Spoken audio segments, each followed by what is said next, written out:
muy buenos amigos, bienvenidos otra vez a mi canal. El día de hoy les traigo la segunda parte de la serie sobre la era cenozoica que comencé con el video anterior, el cual abarcaremos sus periodos neógeno y cuaternario. El intervalo de tiempo que trataremos a continuación abarca solo un tercio de la era cenozoica, es decir, unos 23 millones de años. Sin embargo, este, abro comillas, corto periodo de tiempo dio lugar para que se desarrollara la mayoría de los animales que vemos hoy en día, incluyendo a nosotros, los seres humanos, la especie dominante por estos días. Por eso, sin más que añadir, comencemos. La segunda parte de la era cenozoica tiene lugar hace unos 23 millones de años, con el inicio del periodo neógeno, el cual termina hace unos 2,6 millones de años, siendo el segundo de los más largos periodos del Cenozoico, después del Paleógeno. Se divide en dos épocas, que abarcaremos más adelante, llamada Mioceno y Plioceno. Es reconocido principalmente por ser el periodo en que surgen y se diversifican los simios y los homínidos.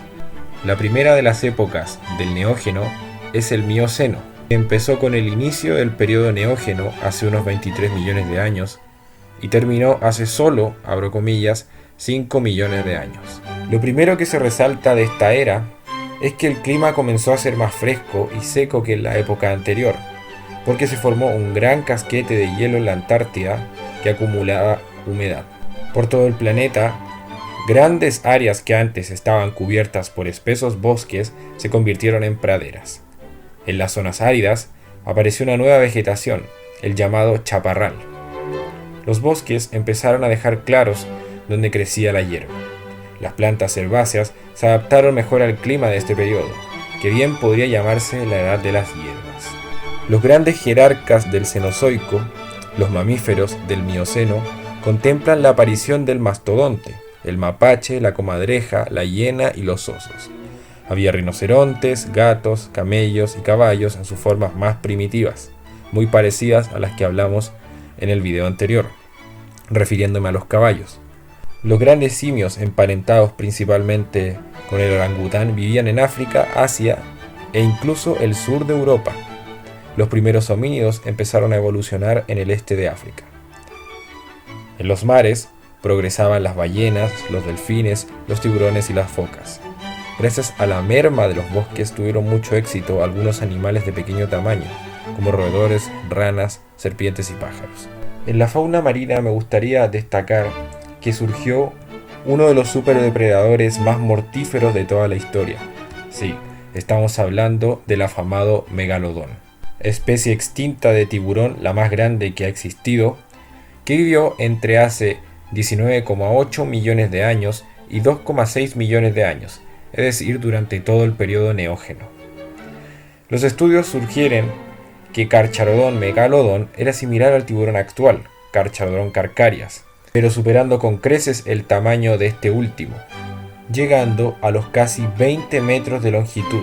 Los restos fósiles encontrados de su mandíbula, específicamente los dientes, indican que este tiburón gigante tuvo una distribución heterogénea en los mares, con áreas de cría en zonas costeras cálidas. El megalodón probablemente tuvo una influencia muy importante en la estructura de las comunidades marinas de la época, es decir, una especie que dominó el ecosistema marino a su antojo por 17 millones de años. En cuanto a la geología del Mioceno, la elevación de las grandes cordilleras, iniciada durante el Oligoceno en el periodo anterior, siguió adelante, acabando de dar forma a los Alpes en Europa, el Himalaya en Asia y las cadenas montañosas del continente americano. Los sedimentos producidos por la erosión de estos sistemas se depositaron en cuencas marinas poco profundas para terminar convertidos en ricos depósitos petrolíferos en California, Rumanía y la costa oeste del mar Caspio. Los continentes continuaron moviéndose en la deriva hacia sus posiciones actuales. De las modernas características geológicas, solo estaba ausente el puente terrestre entre Sudamérica y Norteamérica, aunque Sudamérica se estaba aproximando a la zona de subducción occidental en el Océano Pacífico, provocando tanto el aumento de los Andes como una extensión hacia el sur de la península mesoamericana. La entrada oriental del mar de Tetis se cerró hace entre 19 y 12 millones de años, cuando África colisionó con Eurasia en el Oriente Medio. Después se elevaron montañas en el Mediterráneo occidental. Todo esto, unido al descenso del mar, provocó que se secara el Mediterráneo a finales del Mioceno. Este fenómeno se conoce como la crisis salina del Messiniense. Estos sucesos tuvieron un gran efecto. Al abrirse rutas terrestres, muchas especies de animales comenzaron a migrar y extenderse hacia otras zonas, lo cual tuvo un gran impacto sobre la fauna de África, Eurasia y Norteamérica, que tendrá consecuencias importantísimas en las siguientes etapas. La segunda y última etapa del periodo neógeno es el Plioceno, que se extiende desde hace 5,3 millones de años hasta hace solo 2,59 millones de años atrás. Geológicamente tiene varios puntos a destacar. En el oeste de Norteamérica, la subducción de la placa tectónica del Pacífico contribuyó a la elevación de Sierra Nevada y de la cordillera volcánica de las Cascadas. En Europa, los Alpes continuaron su ascensión, apoyados por el movimiento de la tectónica de placas que empujaba y combaba la corteza en una región amplia de este continente.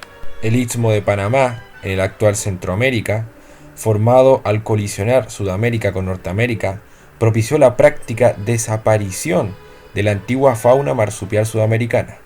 Además de unir las tierras, el istmo separó los océanos Atlántico y Pacífico, cortando las corrientes cálidas ecuatoriales.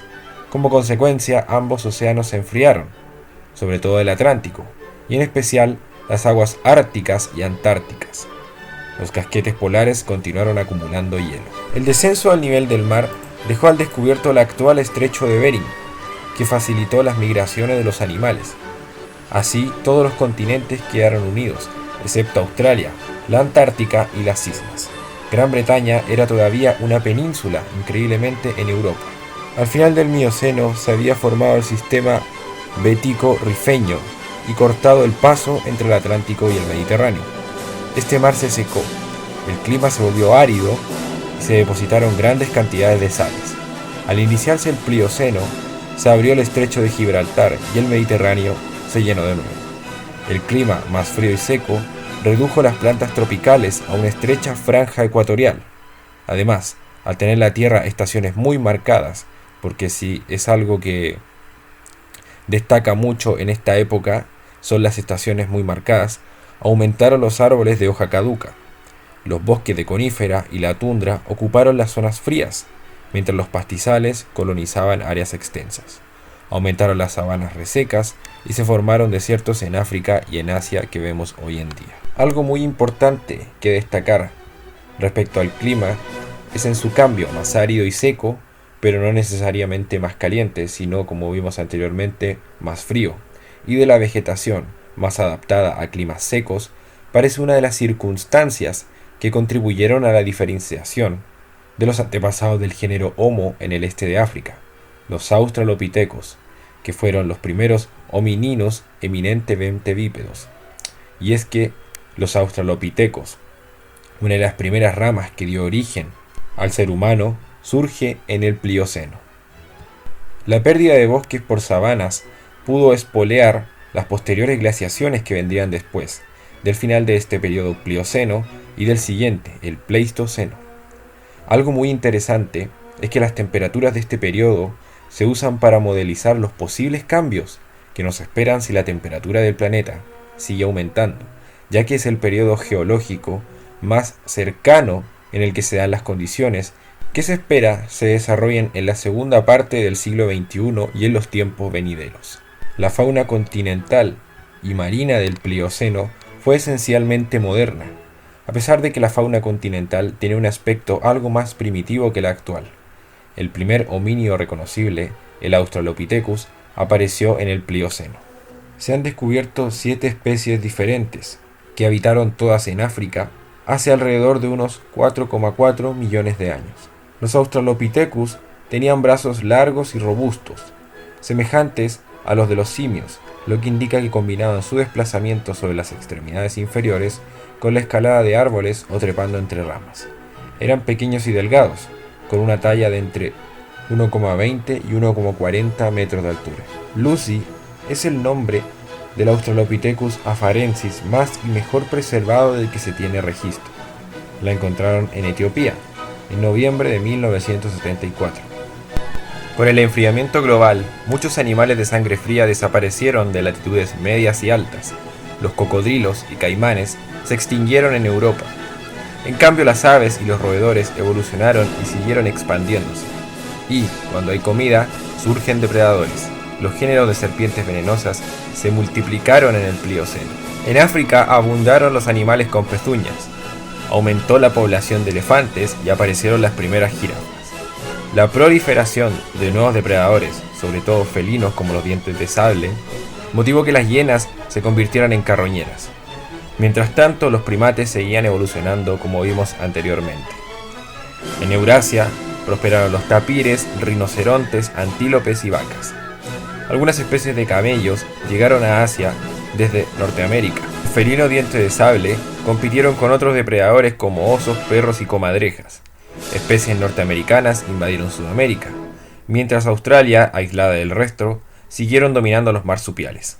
Las variables climáticas y geológicas tuvieron sin lugar a dudas efecto en uno de los acontecimientos más importantes faunísticos de la historia biológica reciente, el Gran Intercambio Americano. Este evento, que ocurrió hace aproximadamente 3 millones de años, consistió en una doble migración masiva de organismos terrestres y de agua dulce entre continentes norteamericano y sudamericano. Pero estos movimientos en masa de norte a sur y viceversa, aunque fueron muy equitativos al principio, no fueron igualmente exitosos para todos. Mientras todos los emigrantes del norte encontraron condiciones óptimas para su desarrollo en el sur, los sureños encontraron en el norte un mundo hostil y competitivo que no favorecía precisamente su supervivencia. Del norte llegaron grandes ungulados como tapires, caballos, ciervos y los camélidos, que son ancestros de las llamas, y también fieros carnívoros como felinos y cánidos, entre otros muchos. Del sur llegaron al norte perezosos, armadillos, zarigüeyas, varios tipos de roedores y gliptodontes. Entre los anfibios y reptiles también se produjo un intenso intercambio. Al norte llegaron, por ejemplo, los caimanes y las boas, mientras que al sur arribaron los crótalos y las salamandras. Todo esto debido a que Norteamérica y Sudamérica se juntaron por el Istmo de Panamá, formando Centroamérica. Así podemos ver en esta ilustración algunos ejemplos que lograron traspasar el Istmo de Panamá. Originarios de Sudamérica y que se fueron a Norteamérica eran las Foruracidae, conocidas como aves del terror. Los megatherios, gigantescos herbívoros que fueron dominantes en las praderas sudamericanas. Didelphidae, también llamados mapaches, los gliptodontes. Otros ejemplos eran los toxodontes y los astrapoterios, similares a los actuales tapires. Mientras que los de origen norteamericano, que se asentaron bien en América del Sur, fueron los félidos o los dientes de sable, los équidos, pequeños caballos, los gonfoterios, primitivos elefantes, la familia de los úrsidos, conocidos también como osos. El éxito de los inmigrantes norteamericanos en Sudamérica puede verse en sus efectos hasta el día de hoy. Por ejemplo, la presencia de las llamas, el oso de anteojos en las selvas de Brasil, los cóndores, las panteras, algunos tipos de mapaches, los tapires, algunos tipos de boas y los capuchinos de cara blanca. Este intercambio faunístico y el descenso de las temperaturas globales marcan el fin del Neógeno para dar paso al periodo en el cual nos encontramos hoy en día, el periodo cuaternario. Comenzando hace 2,6 millones de años, consta de dos épocas, el Pleistoceno y el Holoceno. El Pleistoceno comenzó hace 2,5 millones de años y finalizó hace solo 10.000 años atrás. Es la primera división geológica del periodo cuaternario. Se caracterizó por las bajas temperaturas que cubrieron al planeta y por la aparición de mamíferos de gran tamaño, como el mamut. Asimismo, esta época es de referencia obligada cuando se estudia la evolución de la especie humana, ya que fue durante el Pleistoceno cuando aparecieron los antepasados del hombre moderno que vimos en videos anteriores. La geología del Pleistoceno no varió significativamente. La deriva continental fue muy poca y se ha mantenido así desde entonces. Ya para ese momento, los continentes ocupaban las posiciones que tienen en la actualidad, de manera tal que la distribución de la Tierra no sufrió mayores modificaciones, salvo obviamente el derretimiento de los hielos a finales de esta época, que permitió que algunos sectores pudieran ser transitables y otros no, tales como el estrecho de Bering que veremos más adelante. El clima del Pleistoceno fue una sucesión de ciclos glaciares, lo que quiere decir que había periodos de glaciaciones, seguidos por otros en los que las temperaturas aumentaban, conocidos como periodos interglaciares. Así se mantuvo durante todo el Pleistoceno, hasta que terminó la última glaciación, llamada Würm. Gran parte del planeta estaba cubierto de hielo. Según la información recabada por los especialistas, aproximadamente el 30% del planeta se encontró cubierto de hielo de manera perenne durante esta época. Las zonas que se mantuvieron así fueron principalmente los polos. En el polo sur, la Antártica estuvo totalmente cubierto de hielo, tal como lo está en la actualidad, y el polo norte, las tierras del Círculo Polar Ártico también lo estuvieron. Es por esto que la época del Pleistoceno es conocida como la Edad de Hielo, pues además constó de 4 glaciaciones importantes. Gunz, conocida con este nombre en Europa, en América se conoce con el nombre de glaciación de Nebraska. Fue la primera glaciación que registró en el Pleistoceno. Terminó hace 600.000 años. Mindel, conocida en el continente americano como glaciación de Kansas. Ocurrió tras un periodo interglaciar de 20.000 años. Tuvo una duración de 190.000 años. La glaciación Riss fue la tercera de esta época. Se conoce en América con el nombre de la glaciación de Illinois. Tuvo su final hace 140.000 años. Y la última, la que marca el final, y una de las más importantes, es la de Würm, conocida en América como Wisconsin. Tuvo su inicio hace 110.000 años y finalizó aproximadamente hace 10.000 años, o mejor dicho en el 12.000 a.C., que es cuando empieza el Holoceno, y que marcó un cambio fundamental en la fauna y en la flora de esta época. La megafauna, es decir, los animales de gran tamaño, fue un punto a destacar en el Pleistoceno. Algunos de ellos fueron el mamut, el mastodonte, los uros, especies de toros, el rinoceronte lanudo, el toxodón, el diprotodón, Magrauchenia, un animal bastante grande, el oso de las cavernas, las panteras, los esmilodones o tigres dientes de sable y los ya nombrados megatherios. La glaciación Würm marcó el fin de muchas especies. En Sudamérica se extinguieron 46 géneros, incluyendo los roedores, carnívoros, pecaríes, camellos, ciervos, notungulados, caballos y mastodontes. En Norteamérica, por ejemplo, se extinguió el 73% de los grandes mamíferos, incluidos los proboscideos como mamuts, mastodontes y gonfoterios, los caballos, tapires, pecaríes, camellos, perezosos y gliptodontes, así como ciervos y bisontes, y también varias especies de tigres dientes de sable. En Australia se extinguieron 55 especies, incluyendo algunos equidnas, carnívoros marsupiales, wombas, canguros y wallabies. Por otra parte, en Europa las pérdidas no fueron tan graves. Algunos se extinguieron, como el mamut, el rinoceronte lanudo o el ciervo gigante, pero otras especies, como el caballo y el hipopótamo, solo vieron su distribución restringida a otras partes del mundo. Las extinciones durante esta época, en África y en Asia, fueron igualmente modestas. El Pleistoceno vio la diversificación del linaje humano, pues además corresponde con la etapa del Paleolítico en su desarrollo. El modo de vida era del tipo cazador-recolector, muy sencillo. Con ello conseguían comida, ropa, leña y materiales para sus herramientas y cabañas. Algunos de los principales homínidos que lograron tener presencia importante en este periodo fueron el Homo habilis, el Homo erectus, el Homo neanderthalensis y obviamente el Homo sapiens. El Homo habilis se caracterizó por comenzar a fabricar y utilizar herramientas sencillas, probablemente hechas de piedra y metal. Asimismo, construyó cabañas y formó asentamientos. Sus hábitos eran ligeramente sedentarios, una de las primeras especies en fabricar armas para poder subsistir. Posteriormente surgió el Homo erectus. Este tuvo una distribución más amplia que la del Homo habilis. Se encontraron fósiles no solo en África, sino también en Europa, Oceanía y Asia. Ellos fueron los primeros en desarrollar algún tipo de sentido de convivencia social. Establecieron grupos para poder subsistir. El muy conocido Homo neanderthalensis o neandertal tenía un cerebro un poco más grande que el del ser humano actual. Su cuerpo desarrolló ciertas adaptaciones al frío. Sin embargo, este recurrió a su ingenio para protegerse, fabricando trajes con pieles de animales. De acuerdo a lo que se sabe, el neandertal presenta cierta organización social, así como también una comunicación verbal rudimentaria. Finalmente, nuestra especie, el Homo sapiens, que surgió hace 200.000 años, cuya característica principal es el amplio desarrollo que alcanzó de su cerebro. Esto le ha permitido desarrollar actividades como la pintura y la escultura.